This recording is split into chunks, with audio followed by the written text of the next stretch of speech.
हाय दोस्तों, स्वागत है आप सबका हमारे YouTube चैनल CWT इंस्टीट्यूट में। आज हम पढ़ेंगे क्लास 10th का मैथ्स यानी गणित का दूसरा चैप्टर पोलिनोमियल्स, यानी हिंदी में इसको कहते हैं बहुपद। पोलिनोमियल्स मीन्स बहुपद। पोलिनोमियल्स का हिंदी होता है बहुपद, जो केसी सिन्हा बुक या 10th के मैथ बुक का दूसरा चैप्टर है। अब इसमें हम पढ़ेंगे ऑब्जेक्टिव क्वेश्चन। तो पहला क्वेश्चन है, बहुपद क्या है। बहुपद क्या है? तो बहुपद है, पहला ऑप्शन है केवल संख्याओं का समूह।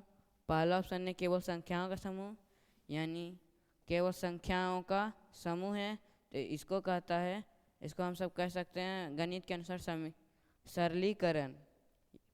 केवल चर का समूह, चर मतलब जो अल्फ़ाबेट है उसको मैथ के हिसाब से हम कह सकते हैं चर। जो भी ABC जितना 2600 लेटर है उसको हम लोग कह सकते हैं चर। यानी x + y केवल चर का नहीं है, तो ना ए ऑप्शन ना बी।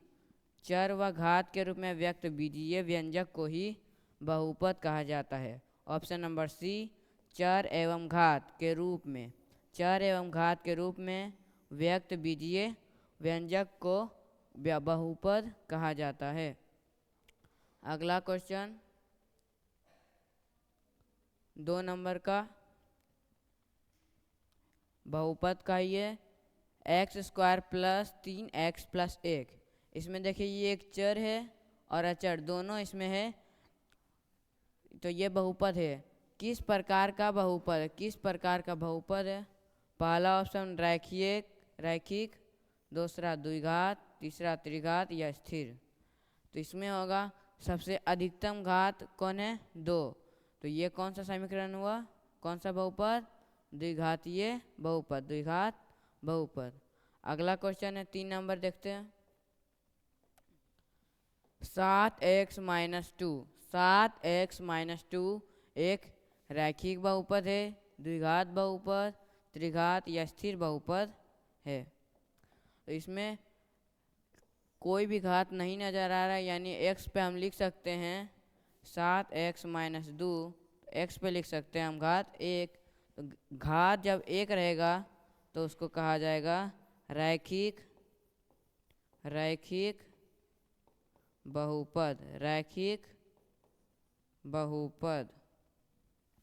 यानी ऑप्शन नंबर ए होगा 3 का सही। चौथा में x³ - 5x² + 5। x³ - 5x² + 3 का घात यानी डिग्री कितना है? सबसे अधिकतम घात को ही उस बहुपद का घात माना जाएगा, तो इसमें आंसर हो जाएगा बी 3, 2। यानी तो इसमें सबसे अधिकतम घात 3, तो इसका घात हो जाएगा 3, 4 का बी। 5 नंबर, 5 किस प्रकार का बहुपद है? 5 है, वो किस प्रकार का बहुपद है? तो 5 को हम लिख सकते हैं स्थिर, यानी इसको इंग्लिश में कहा जाता है कांस्टेंट। तो इंग्लिश में कहा जाएगा स्थिर को क्या? कांस्टेंट, यानी कोई अचर। तो इसमें होगा सी, 5 किस प्रकार का बहुपद है?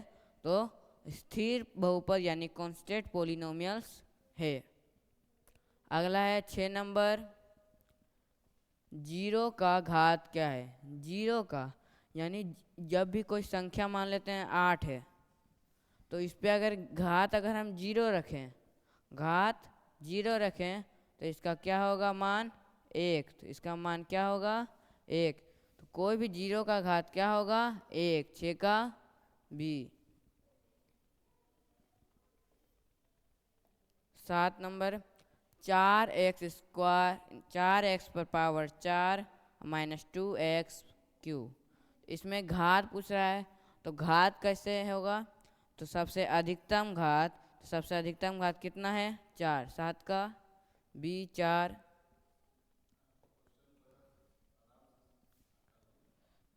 पी एक्स बराबर 3x प्लस 2। पी एक्स यानी पोलिनोमियल्स, पी एक्स यानी पोलिनोमियल्स, ये पी एक्स दर्शाता है किसको?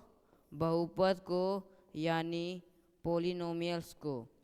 पी एक्स बराबर कितना है? 3x plus 2। तो पी एक्स बराबर 3x प्लस 2 का जीरो, तो जीरो को हिंदी में कहा जाता है शून्यक यानी मूल्य, शून्यक या मूल, शून्यक या मूल। तो इसका शून्य कैसे निकालेंगे? रैखिक बहुपद यानी इसमें x का मान निकालना है। तो 3x प्लस 2 बराबर जीरो रखा जाएगा बहुपद में। तो 3x बराबर प्लस 2 है, इधर आके -2, x बराबर गुना में इधर आके -2/3। ऑप्शन किस में है? -2/3। 8 का ए। 9 नंबर का क्वेश्चन, किसी बहुपद के जीरोस की संख्या उसके डैश के बराबर होती है। तो कोई भी बहुपद लिख लेते हैं। 8x² प्लस 9x,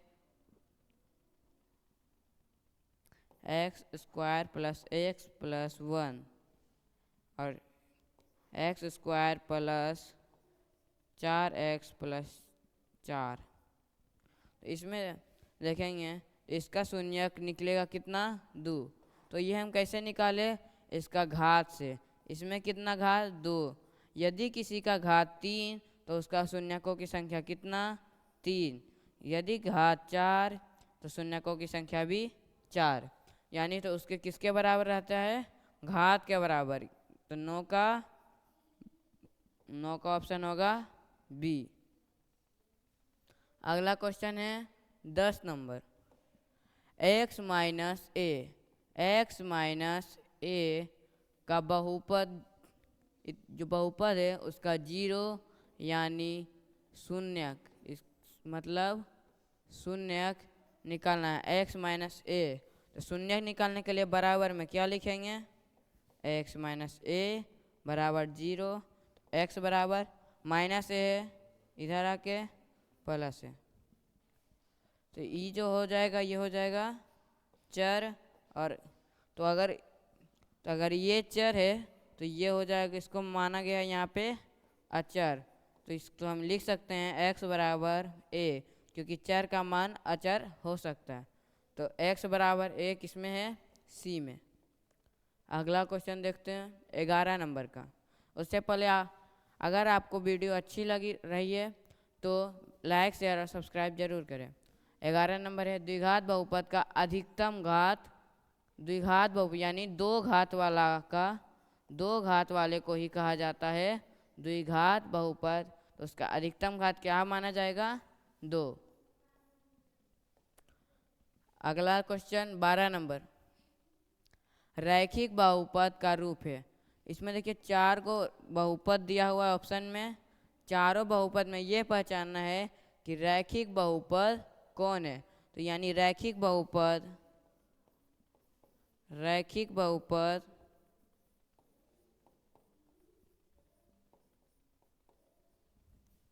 तो रैखिक बहुपद में शून्यकों की संख्या 1 और घात की संख्या भी 1, याद रखिएगा।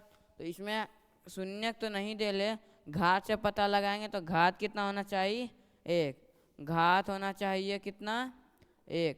इसमें देखते हैं घात कितना है? 1। ए हो सकता है, बी हो सकता है क्या? ए स्क्वायर है तो बी नहीं होगा। सी में क्यू है, क्यू भी नहीं होगा क्योंकि क्यू में यानी 3 घात वाला है। और ए हो सकता है, लेकिन यहाँ देखेंगे कि ए एक्स, यहाँ एक्स को माना गया है चर और ए को माना गया है अचर। ए को क्या माना गया है? अचर। एक्स को चर और ए को अचर। तो रैखिक बहुपद चर में रहेगा, चर और अचर दोनों में रहेगा तो होगा रैखिक बहुपद या केवल चर में रहेगा तो। अगर केवल अचर में रहा उसको कहेंगे स्थिर बहुपद, स्थिर बहुपद। और पूछ क्या रहा है, रैखिक बहुपद। आंसर होगा 12 का 1। अगला क्वेश्चन 13 नंबर का, 6x प्लस 9 का 0, 6x प्लस 9 का 0 यानी 0 यानी शून्यक, शून्यक निकालने के लिए बराबर में 0, x का मान निकालना है। 6x बराबर 9, 9 या -9, +9 है, इधर आके हो जाएगा -9, x बराबर -9, अब गुना में है, इधर आके भाग में, तो x बराबर काट के 3 तिया 9 और 3 दूनी 6, -3/2। और शून्यक जब भी अगर यहाँ पे देखिए -9/6 और -3/2 भी है, तो शून्य को हमेशा लघुत्तम रूप में यानी शॉर्टेस्ट फॉर्म में, लघुत्तम रूप में ही माना जाएगा। तो आंसर होगा 13 का बी, -3/2। 14 नंबर का, शेष परमेय किससे संबंधित है, तो शेष परमेय बहुपद से संबंधित है। इसको याद कर लीजिएगा, शेष परमेय किससे संबंधित है, तो शेष परमेय बहुपद से संबंधित है। 15 नंबर में, यदि px बराबर x/5, px यानी बहुपद दिया हुआ है x - 5, अब p5 निकालना है, p5। पहले इसमें अगर हम तुलना करेंगे तो x का मान निकल आता है 5, तो इसमें भी x का मान निकल आएगा 5, और 5 - 5 = 0, यानी तो p5 का मान आ जाएगा 0। 15 का बी।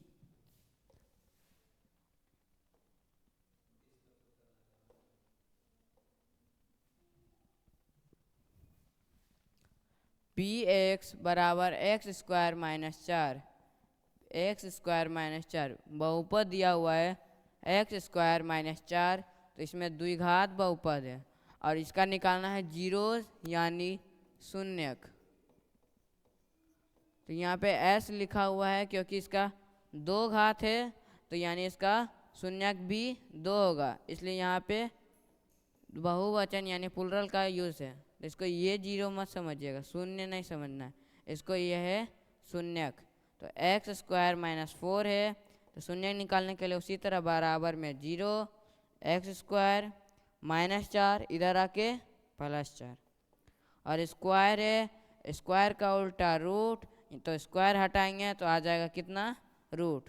तो x बराबर √4, x बराबर √4। तो 4 का वर्गमूल करेंगे तो आ तो जाता है 2, 2 और 2 दोनों आ रहा है, तो इसको वर्गमूल निकालने के लिए जोड़ा लगाएंगे तो कितना, 2।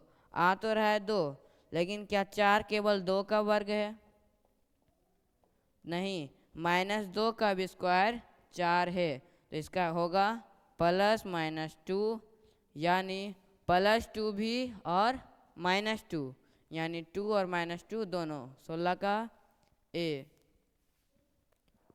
17 x² - 9, x² - 9, x² - 9 बहुपद दिया हुआ है। इसको किस रूप में लिखा जा सकता है, किस रूप में ये जो बहुपद है किस रूप में लिखा जा सकता है।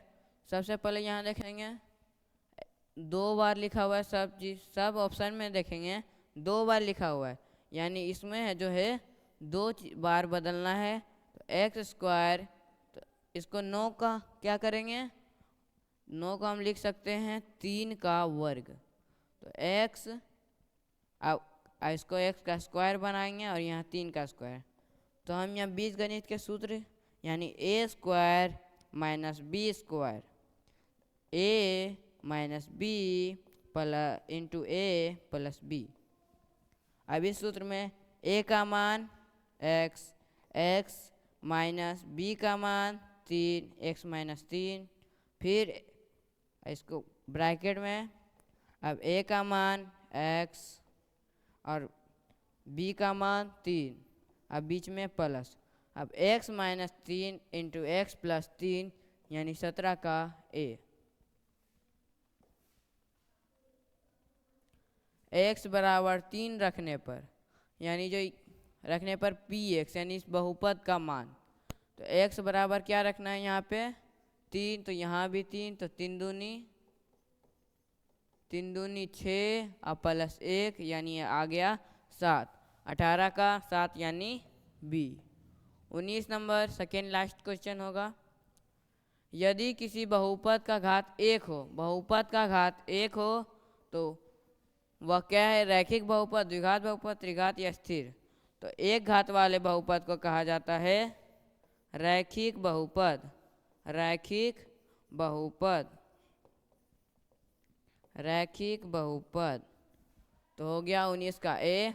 और इस वीडियो का लास्ट क्वेश्चन यानी 20 नंबर, एक्स क्यू का घात, एक्स क्यू का घात, तो एक्स क्यू अधिकतम घात 3, तो इसका घात 3 माना जाएगा, 20 का सी।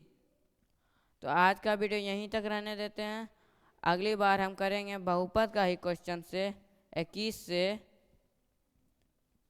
40 तक रहेगा अगला वीडियो में, यही बहुपद से 20 और क्वेश्चन पार्ट 2 में। ये था पार्ट 1 में 20 क्वेश्चन और अगला में 21 से 40 तक।